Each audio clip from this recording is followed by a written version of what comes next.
নমস্কার, আমি রাজ চক্রবর্তী। ছোট থেকে দেখছি ব্যারাকপুর স্টেশন থেকে লালকুটি অবধি এক বিরাট লম্বা পাঁচিল। সেই পাঁচিলে কেউ এসে টয়লেট করছে, কেউ ঘুঁটে লেপে দিচ্ছে। ভীষণ নোংরা হয়ে থাকতো সবসময়।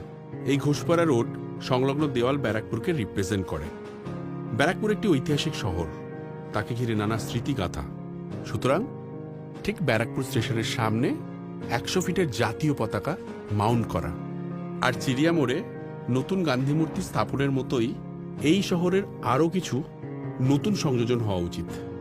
1 বছর ধরে ভাবি এই দেওয়ালে কি করা যায়, যদি বাঙালির ঐতিহ্য, রোজ নামচা সবকিছু এক করে সাজিয়ে ধরা যায় এই দেওয়ালে।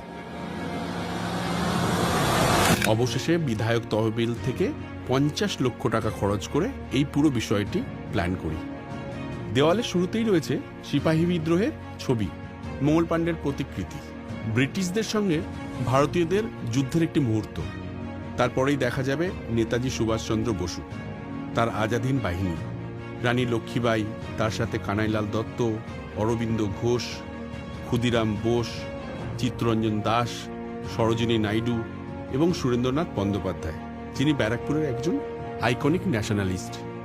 একদিকে যেমন স্বদেশী আন্দোলনের ছবি, অন্যদিকে রংতুলিতে ফুটে উঠেছে বাংলার সংস্কৃতির প্রতিচ্ছবি। শুরুতেই রয়েছে ছৌ নাচ, ছৌ মুখোশের ছবি, তারপর রয়েছে বাংলার প্যাঁচাদের নিয়ে একটি কম্পোজিশন। এরপরেই রয়েছে বাঙালির শ্রেষ্ঠ উৎসব, ইউনেস্কো দ্বারা স্বীকৃত দুর্গাপুজোর টুকরো কোলাজ। সেখানে দেবীর কাঠামো পুজো থেকে মাতৃমূর্তির আরাধনা, ধুনুচি নাচের মুহূর্ত ফুটে উঠেছে দেওয়ালে। এরপর রয়েছে বিশ্ববরেণ্য বাঙালি বিজ্ঞানীরা, প্রশান্তচন্দ্র মহলানবিশ, সত্যেন্দ্রনাথ বসু, মেঘনাথ সাহা, জগদীশচন্দ্র বসুর প্রতিকৃতিতে ভরে উঠেছে দেওয়াল। ব্যাকগ্রাউন্ডগুলো ওদের আবিষ্কারের ছবি দিয়ে সুসজ্জিত। তারপরেই রয়েছে কবিগুরু রবীন্দ্রনাথ ঠাকুর ও কবি নজরুল ইসলামের প্রতিকৃতি। এরপর রয়েছে বাংলার কচিকাঁচাদের নিয়ে একটা ছোট্ট বিভাগ।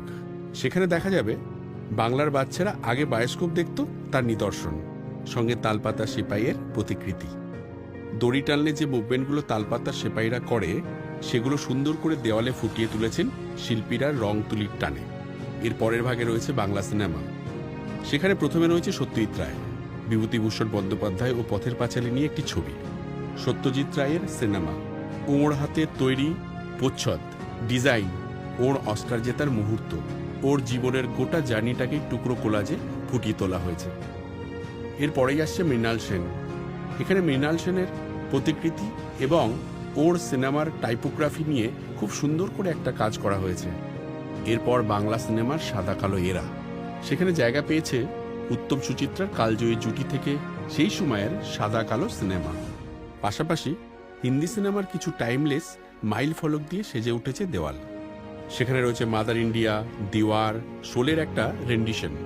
মিউজিকে রয়েছে পণ্ডিত রবিশঙ্কর, কিশোর কুমার, মান্না দে, লতা মঙ্গেশকর, মোহাম্মদ রফি। এরপর খেলার বিভাগ। সেখানে সবার প্রথমেই রয়েছে আমাদের সবার প্রিয় দাদা সৌরভ গাঙ্গুলি, আর আছেন সচিন তেন্ডুলকর, যাকে কোনো দেশ, রাজ্য, সীমানা দিয়ে ভাগ করা যায় না। সচিন তেন্ডুলকর সবার। ডিজাইনের শেষে যেহেতু ফুটবল বাঙালির আবেগ, তাই রয়েছে ফুটবল নিয়ে একটা ইস্টবেঙ্গল মোহনবাগান কম্পোজিশন। আর এই পুরো কর্মকাণ্ডের পেছনে রয়েছে সায়ন মুখার্জি এবং সায়নের পুরো টিম। এরা প্রত্যেকে আর্ট কলেজের স্টুডেন্ট। ধন্যবাদ সায়নকে। সায়ন একজন অসাধারণ আর্টিস্ট ও নিজে পুরো টিম নিয়ে প্রচুর পরিশ্রম করে এই পরিকল্পনার বাস্তবায়ন সম্পন্ন করেছে।